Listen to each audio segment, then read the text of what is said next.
Hey everyone, hope you're doing well. In this video, I'm going to talk about the list method in Python. Now, Python's capability to write powerful programs really comes out when you work with something called containers of data, which contain other data types and even other containers. The first Python container we should look at is the list. A list is a data structure in Python that is a mutable, ordered sequence of elements. I'll talk more about mutable in another video. So this code defines a variable months, which contains a list of strings, and each element in the list is a month of the year. A list is defined using square brackets and always holds other data which are separated by commas. This data could be a mix of any of the data types you've already seen. Lists may have an order, or more appropriately, are ordered. You can look up individual elements in the list by their index.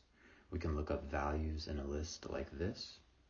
We type in the list name followed by square brackets with an integer indicating its position or index.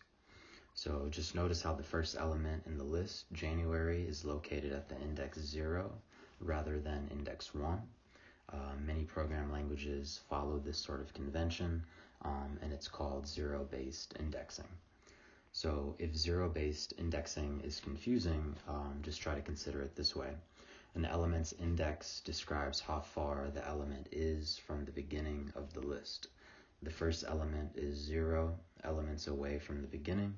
The second element is 1 element away, and so on. So we can also index from the end of a list rather than the front like we've been doing so far.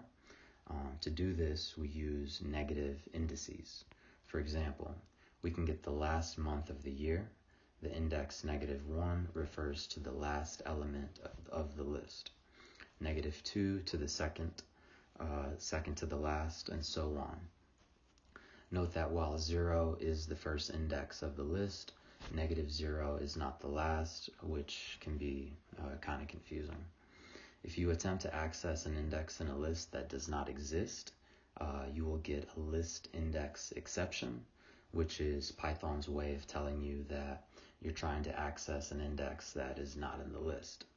Since the index 33 does not exist, we receive this error.